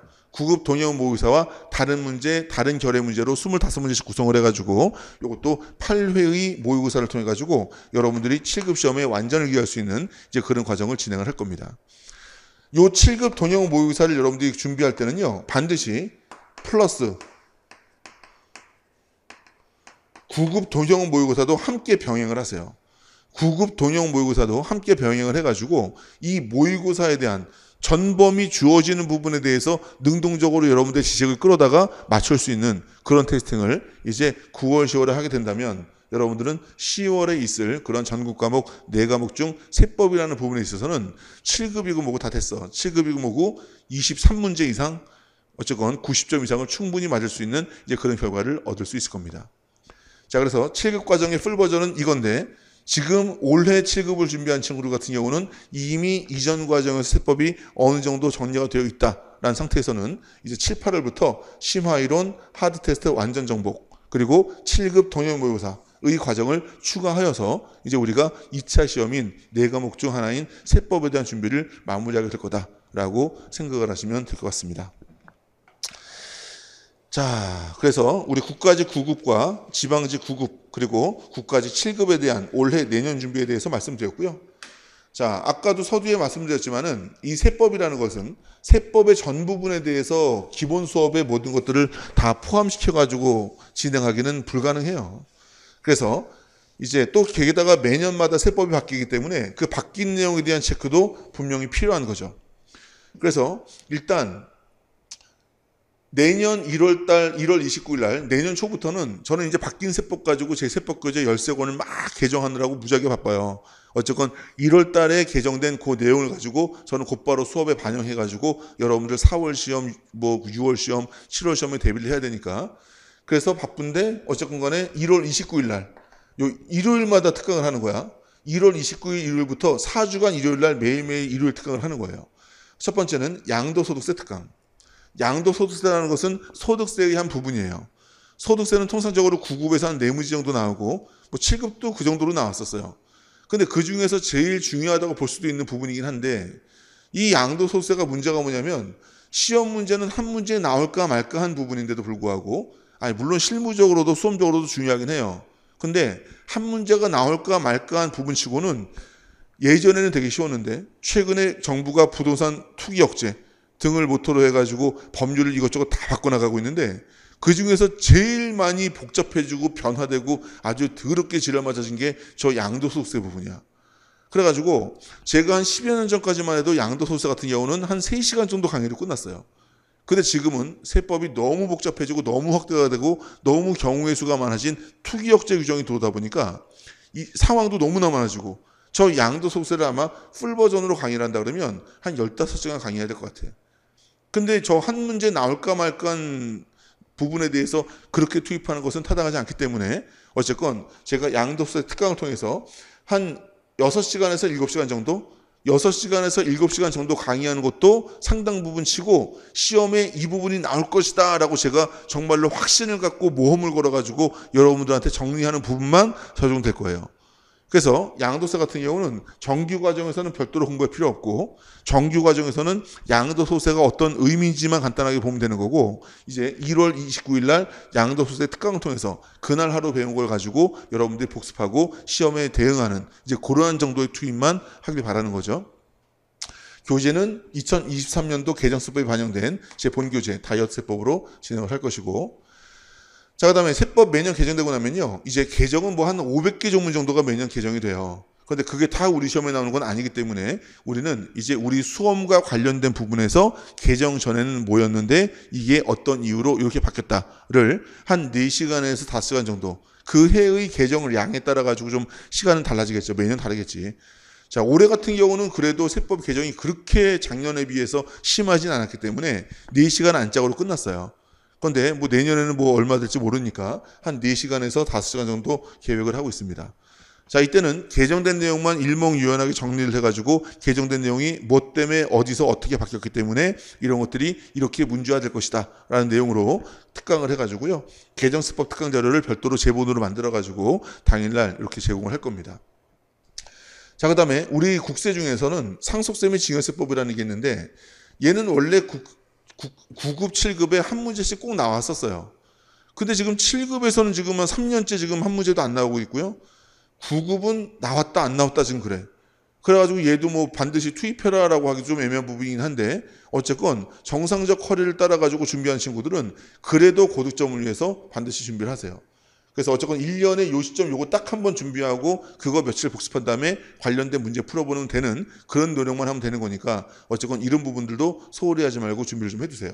그래서 한 7시간, 6시간 얘도 그 정도 해서 이제 그 다음 주 일요일 날 상속세 및 증여세법만 기준으로 특강이 이루어질 것이고, 자, 그 다음에 법인세법과 소득세법은요, 법인세법은 총 12장으로 구성되어 있는데 법인세법 11장과 12장은 합병 분할 그리고 법인세법 기타 사항이라 그래가지고 이제 뭐 여러 가지 소득들, 여러 가지 형태의 법인들, 뭐 비영리 법인들, 외국 법인들, 뭐 토지 등 양도 소득들, 다른 기타 부분들을 별도로 공부하게 되는데, 이 부분의 내용들은 이제 시험 문제에 출제가 되긴 돼요. 그런데 상당히 어렵고 지엽적인 부분이기 때문에 얘네들은 출제는 되긴 되지만 어쨌건 정규 과정에 포함시켜가지고 진행을 하는 것이 너무 부담스럽고, 얘들은 그냥 요때 특강으로 한 번만 보고 관련된 문제 정리하고 풀어보면 또 되는 부분이기 때문에 이 부분도 이제 특강으로 이제 넘겨서 정리를 할 겁니다. 그 다음에 종합부동산 소득세법도 마찬가지로 소득세법 11장에 또 기타 사항들 해서, 통상적인 소득세들은 우리나라 사람들 세법에서 거주자라고 그래요. 이 거주자들을 위주로 한 그러한 세법 규정이 대부분인데, 이 우리나라에 잠깐 왔다가는 세법상 외국인, 비거주자에 대한 과세, 그리고 외국에 있는 부동산 팔아먹었을 때 우리나라 개인들에 대한 과세, 뭐 그런 것들이 이제 이 소득세법 기타 사항에 들어가 있는데, 얘들은 마찬가지로 출제 빈도라든지 그 부분을 굳이 정규 수업 시간에 포함시킬 만한 내용은 아니기 때문에 얘도 마찬가지로 연초에 이제 2월 19일 날, 그 4주 중 마지막 일요일 날 그때 포함시켜가지고 강의를 특강으로 드릴 것이고, 그리고 요 종합부동산세 요거는 뭐 한 20분 30분이면 돼요. 그래서 2005년도에 신설된 그러한 세목인데, 2005년도에 부동산 투기를 억제하기 위해서 우리나라 국세로 신설된 다음에 2006년도부터 2011년도까지 5년 동안에 한 번도 빠짐없이 나왔어, 출제가. 그런데 그 이후에 2012년도부터 이제 뭐 종합부동산세 무용론, 그리고 뭐 지방세법상 재산세와 뭐 합치자, 뭐 이런 얘기들이 자꾸 나오면서 이제 그 이후에 한 번도 안 나왔어, 지금까지. 올해까지도 한 번도 안 나왔어요. 그런데 여러분들 뉴스에서 한번 종부세, 종합부동산세 검색해봐요. 지금 부동산 투기의 한 방향으로서 종합부동산세 굉장히 이슈가 되고 있거든. 그래서 언제 나올지 모르겠어요. 나올 수도 있어. 우리 세법 시험은 어디서 나온다라는 명확한 규정 범위가 없는 시험이기 때문에 과거에 5년 연속 나왔던 분야인 만큼, 게다가 공부 시간은 30분이면 충분히 뒤집어 쓰고 다 맞출 수 있는 그런 작은 범위이기 때문에 그 종합부동산세도 요 마지막 특강일날 포함시켜가지고 같이 강의를 드릴 겁니다. 알겠죠? 그래서 이러한 기타 세법들, 이제 특강 등을 통해 가지고 이제 전체적인 강좌가 마무리가 되는 거예요. 알겠죠? 만약에 내가 아까 얘기했던 것처럼 막 10월, 11월, 9월, 10월에 시작하고 11월, 12월 달에 시작해가지고 조금 전까지 봤던 정상적 커리큘럼도 소화하기 힘든 상황에서 진짜 최선을 다해서 꿋꿋이 막 버텨가고 있는데 이것까지 듣기 힘들겠지. 그럼 버리세요. 하지만 적어도 5월, 6월은 당연하고 7월, 8월에 시작한 친구들 같은 경우는 이건 무조건 해야 돼. 일찍 시작한 만큼 완전성을 기해야 되겠죠. 그죠? 그래서 9월, 10월에 공부를 시작한 친구들은 벅차기 때문에 이 부분까지는 몰라도 7월, 8월에 공부를 시작한 친구들까지는 무조건 이 부분은 소화를 해서 여러분들 걸로 만들어야 될 것이고, 9월, 10월, 11월, 12월에 공부를 시작한 학생들이라 할지라도 이거는 당연히 무조건 들어야 되겠죠. 개정세법 특강. 그리고 이것도 가능하면 들으세요. 그래서 제가 추천하는 순위를 보자면 이건 무조건 들어야 되고, 그 다음에 여력이 된다면 그 다음엔 이거 듣는 것이고, 그 다음에 여력이 된다 그러면은 이거 듣고, 그 다음에 마지막에 여력이 된다면 그때 상증세법 특강을 들으라는 얘기야. 그나마 얘는 나왔다 안 나왔다 지금 하고 있는 거니까. 알겠죠? 자, 그래서 이러한 특강의 내용까지 해서 여러분들의 세법에 대한 전체적인 커리큘럼이 마무리가 되는 겁니다. 알겠죠? 자, 그 정도로 말씀드리고요. 자, 이제 마지막으로 우리 세법이라는 이 어려운 과목들, 누구나 어려워하는 이 과목에 대한 공부 방법에 대해서 간단하게 말씀드리고 마무리할게요. 자, 이 세법이라는 것은 뭐 누구나 어려워합니다. 어려울 수밖에 없고 진짜 어려워요. 그러면은 이 세법이 어려운데 이 세법을 잘 하려면 이 세법이 왜 어려운지를 조금 판단해 봐야 되겠죠.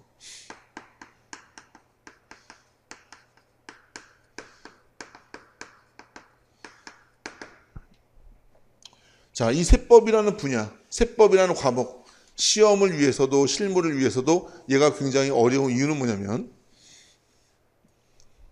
첫 번째, 그 양이 굉장히 방대합니다. 다이어트 세법은 그나마 이것을 줄여놓은 것이기 때문에 600여 페이지의 모든 내용을 다 실으려고 제가 노력을 했는데, 실제 세법 법전을 보잖아요. 실제 세법 법전을 보면요, 와, 진짜 거짓말하지 않고 될 수도 없다. 이만해, 이게 세법 법전이야. 이래가지고 한 4,800페이지 정도 돼요. 성경책처럼 얇은 종이에 요만한 글씨로 4,800페이지로 이 100일로 쓰기에도 두껍다니까? 그게 세법 법전이야.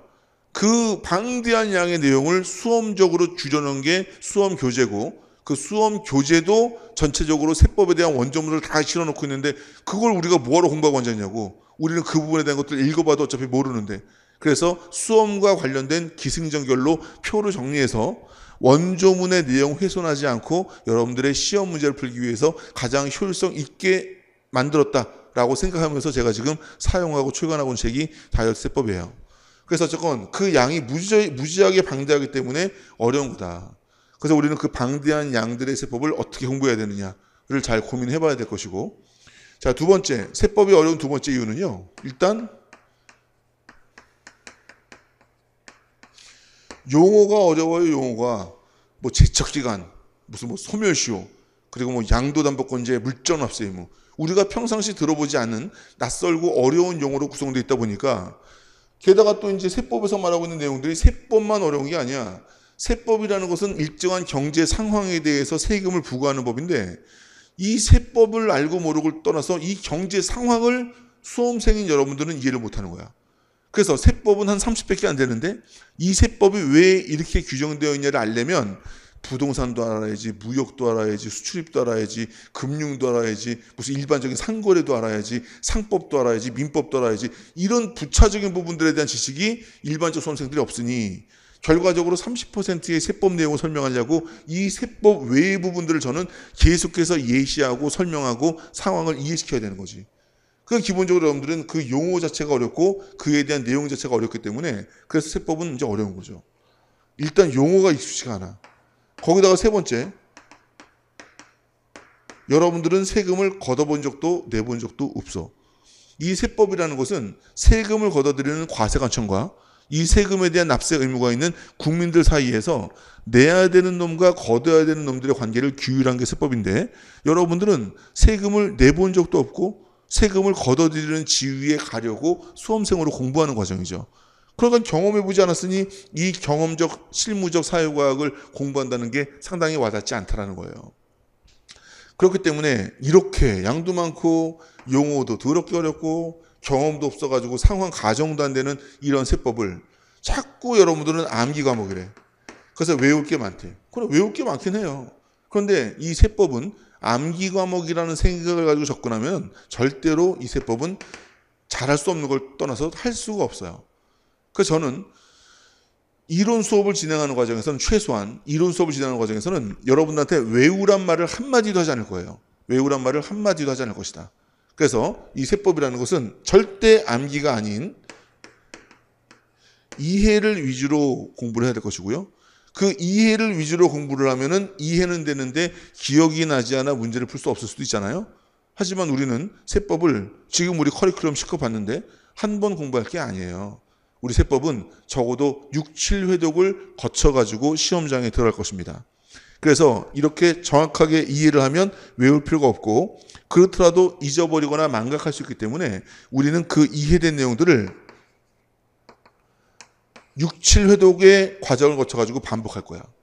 세법을 완성시키는 유일한 방법은 요 이해와 반복 이것뿐이다. 이거 외에 세법을 잘하거나 세법 점수를 높이는 방법은 없다라고 생각하시면 됩니다. 그래서 뭔가를 외우려는 노력은 전혀 하지 말고요. 규정마다 어떻게든 간에 뭐 저 같은 경우는 지금 예전에 대학에서 교수로 일하다가 2011년도에 그때 대학을 그만두고 제 사무실을 개업해가지고 지금 뭐 12년째 제 사무실 운영을 하고 있어요. 제 사무실 운영을 하면서 실무를 계속하고 노량진에서 여러분들 가르치고 하기 때문에 내가 간혹 가다가는 오늘 있었던 일을 여러분들한테 수업의 예로 제시하기도 해. 그러니 제가 강사로서 세법 강사로서 여러분들한테 할 수 있는 아주 중요한 것 중 하나가 뭐냐면 이 복잡한 세법 규정을 세금을 한 번도 내보지 않은 여러분들이 이해할 수 있도록 우리 주변에서 비근하게 볼 수 있는 사례들을 잘 접붙여가지고 여러분들한테 규정과 실무가 어느 정도 이해로서 이어질 수 있는 그런 설명을 계속하는 게 제가 세법의 수험 관련된 강사로서 할 수 있는 최선이다 그런 얘기죠. 그래서 저는 어떻게든 간에 모든 규정들이 실질적으로 이해될 수 있는 사례를 통해 가지고 이해를 한 다음에 그 이해된 내용들이 그 과정의 의미가 담긴 커리큘럼을 통해서 반복됨으로써 여러분들한테 세법이 체화되어서 결과적으로 문제풀이 마지막에 OX 모의고사 이런 절차를 거쳐가지고 여러분들이 세법 문제는 굉장히 안전하게 빠른 시간 내에 풀 수 있는 이제 그런 과목으로 만들어주는 과정을 거칠 겁니다. 알겠죠? 자, 그래서 세법은 일단 다른 거 필요 없어. 암기한다는 생각 절대 하지 말고요. 세법은 무조건 이해와 반복이다라고 생각을 하시면 될 거예요. 근데 제일 큰 문제는 뭐냐면 이해와 반복을 하기 위해서는 기본 이론에 대한 학습에 여러분들은 가장 중점적인 포인트를 두고 힘들더라도 이론 학습에 최선을 다하는 공부를 해야 되는데 이게 세법하고 회계 말고 여러분들이 공부하는 과목이 한국사, 국어, 영어인데 여러분들이 이 수능 과목의 공부 방식을 자꾸 세법 회계에다 쓰는 거야. 이 수능 방식의 공부 방법은 절대로 세법과 회계로 가져오지 마세요. 수능 방식의 공부 방법이라는 건 뭐냐면 여러분들은 한국사, 국어, 영어를 이해하려고 노력해 본 적이 없어. 왜냐? 초등학교 때부터 배웠잖아. 중학교 때부터 배웠잖아.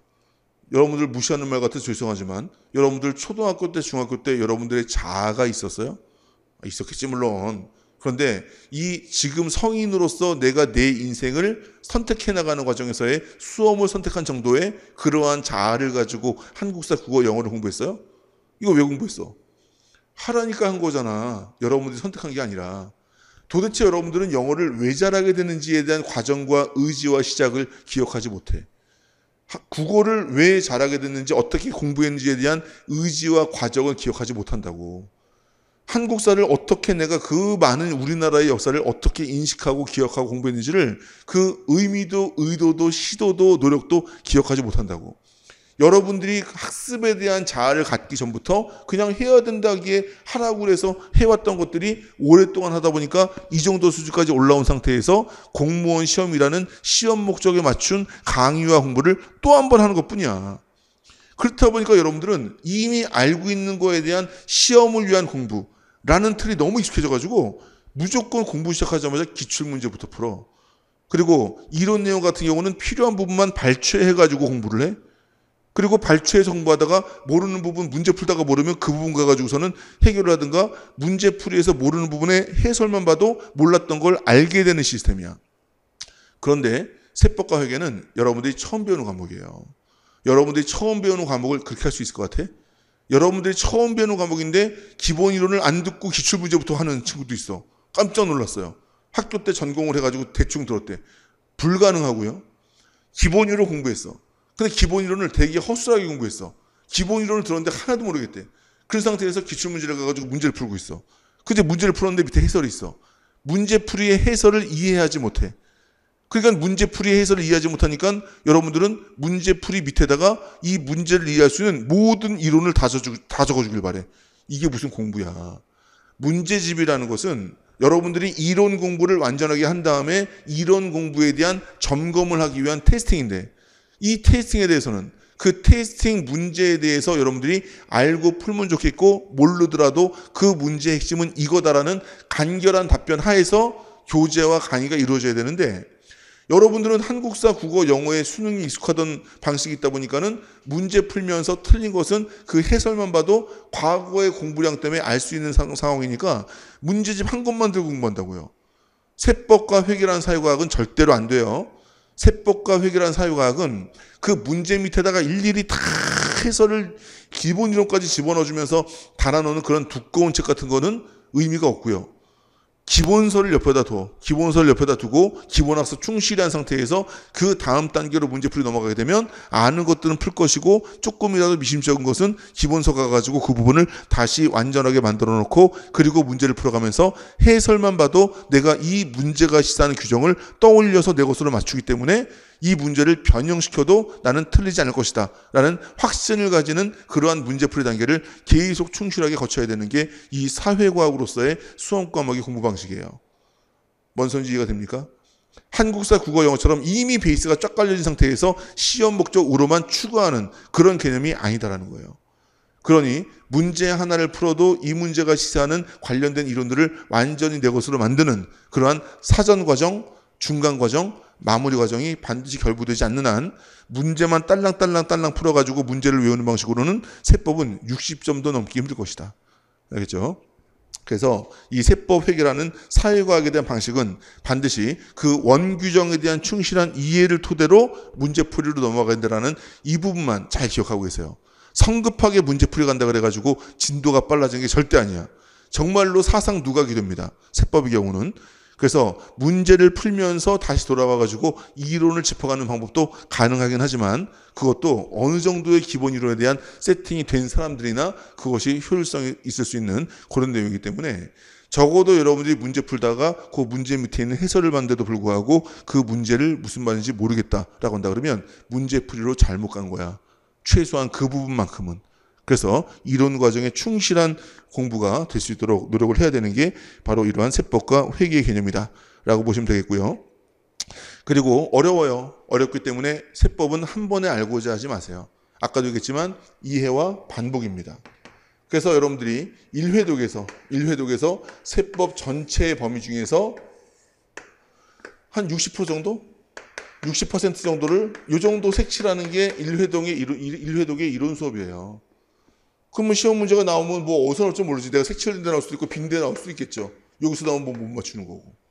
그리고 나서 이제 2회독에 들어가게 되면 이제 요 60%의 1회독 때 배웠던 것들을 한 번 더 복습하면서 촘촘히 채워나가고, 그리고 1회독 때 공부하지 못했던 한 80% 정도의 내용까지도 이렇게 공부를 하겠지.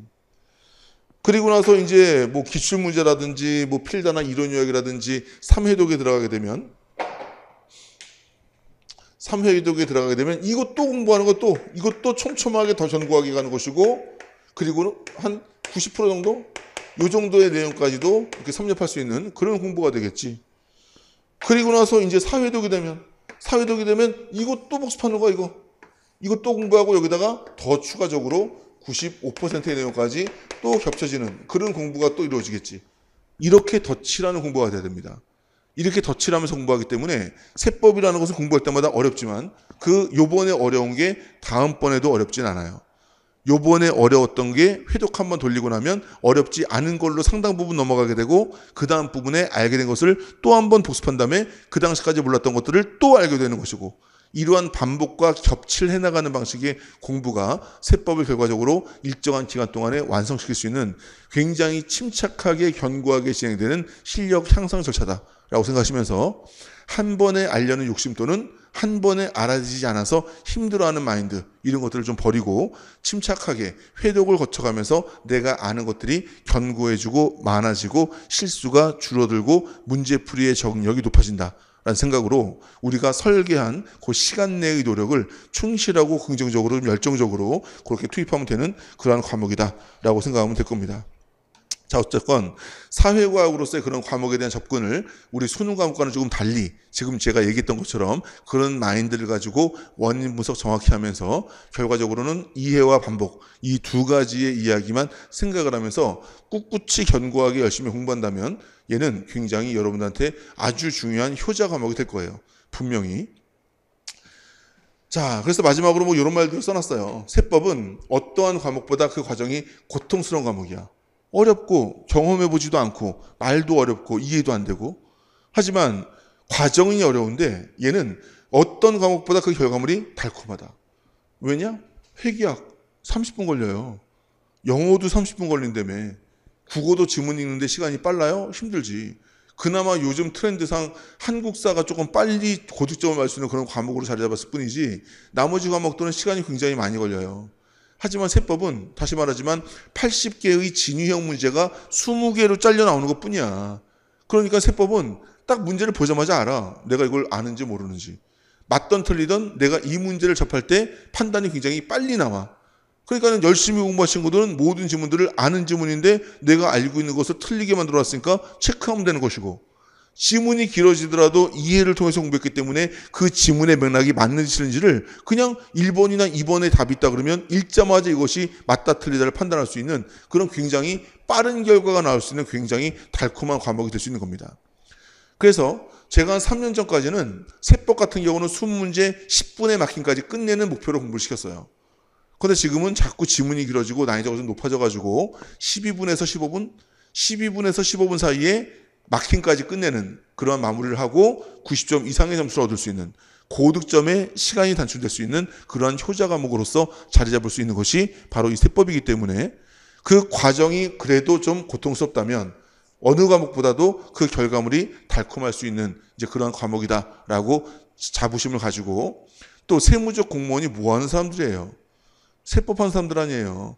우리의 밥벌이 수단이 되는 가장 강력한 과목이 이 세법이 되기 때문에 이 세법은 열심히 공부해서 필기시험에서 고득점을 얻고 나면 그 다음부터는 이제 실무 가서도 열심히 공부한 그 베이스로 나의 무기로 삼을 수 있고 면접에서도 굉장히 중요한 역할을 할 것이며 여러분들이 살아가는 내내 이 세무직 전문가라는 세법 전문가라는 타이틀 하에서 우리가 지금 열심히 공부한 이 베이스를 가지고 평생 강한 무기를 가지고 살게 될 것이기 때문에 세무직 공무원의 세법이라는 프라이드를 여러분들이 아주 자긍심을 가지고 열심히 공부해서 실력을 잘 키워놓으면 결과적으로 시험에서도 실무에서도 여러분들 인생의 전반에서도 굉장히 큰 지지대가 될 수 있는 아주 효자 과목이다라고 느낄 수 있을 겁니다. 자, 그래서 여러분들 가장 강력한 무기가 될 수 있는 그러한 인생의 과목이다라고 생각하시고 저도 그에 그 응당한 책임감을 가지고 최선을 다해서 커리큘럼 만들고 최선을 다해서 여러분들 가르칠 테니까 최선을 다해서 잘 따라와서 우리가 이 세법이라는 과목으로 반드시 우리가 목표한 바를 성공할 수 있는 이제 그런 파이팅을 함께 노력해서 이루어냈으면 좋겠습니다. 자, 참고적으로 세법은 질문 답변 되게 많이 해야 돼요. 여러분들이 공부한 것만 가지고서는 나의 지식으로서 완전히 흡수할 수 없기 때문에 그래서 이제 네이버 카페도 있고요. 밴드도 있어요. 그래서 네이버 가서 세파르타 검색하면요. 제가 운영하는 카페하고 밴드 있으니까 거기에 가입하셔가지고 제가 지금 소득세 신고 기간이어가지고 지금은 답변이 조금 늦어지고 있는데 어쨌건 요 5월달 끝나고 나가지고 제가 일반적으로 사무실이 그렇게 바쁘지 않은 시점은요. 거의 실시간으로 답변을 줄 정도로 스마트폰에서 삥삥 울리기만 하면 바로바로 답변을 줘요. 그렇기 때문에 이 세법이라는 질문이 많아야 하는 이 과목에 여러분들의 어떤 질문과 공부의 템포에 맞춰가지고 저도 이러한 카페, 밴드 또는 공단기 홈페이지라든지 뭐 이메일 이런 것들을 통해서 저도 하루에 2시간 이상을 여러분들 답변하는데 시간을 쏟고 있으니까 계속해서 저와 함께 이렇게 커뮤니케이션을 통해 가지고 세법에 대한 공부를 꾸준하게 잘 이어나가시면 여러분들 분명히 세무직 공무원이 가장 빠른 시간 내에 효율적으로 될 수 있는 그런 준비가 될 거라 생각이 듭니다. 자, 여기까지 해서 우리 2023년도 대비 세무직 수업 전략에 대한 설명을 드렸는데요. 자, 실제 뭐 여러분들이 직접 참석해가지고 얼굴 보고 여러분들의 열기 속에서 얘기하면 더 좋았겠지만 어쨌건 뭐 상황이 그렇게 되지 않아서 스튜디오에서 혼자 촬영하면서 말씀 전달드리는 거 양해해 주시고, 어쨌건 오늘 설명드린 전체적인 내용들을 여러분들 수업에 잘 반영하셔서 결과적으로 가장 빠른 시간 내에 가장 효율적으로 여러분들의 목적을 달성할 수 있는 그러한 준비가 되길 바라겠습니다. 자, 이상으로 커리큘럼에 대한 설명 강의 마치도록 하겠습니다. 감사합니다.